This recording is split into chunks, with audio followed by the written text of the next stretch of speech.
Most people think designing a modern kitchen is complicated. Expensive software, confusing tools, and no clear starting point. But what if you could design a fully realistic, professional kitchen from scratch? In this series, I'm going to show you exactly how to do that, step by step. This is not just another random tutorial. This is a complete kitchen design mastery series, where you'll go from a complete beginner to creating a full, realistic kitchen design that looks like it came from a professional studio.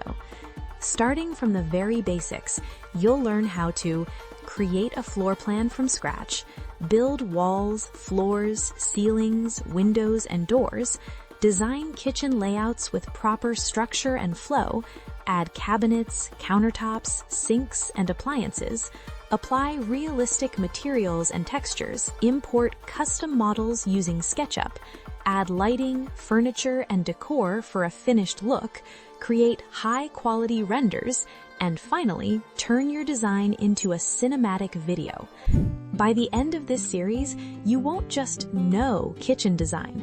You'll have a complete portfolio-ready kitchen project that you can showcase, share, or even use to start working with clients.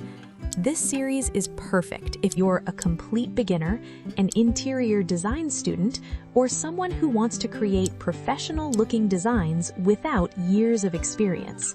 We're not rushing anything. Each part of this series is structured step by step, so you can follow along, practice, and actually build your skills the right way. So if you're serious about learning kitchen design the right way, Yes. start with part 1, and let's build your first professional kitchen together.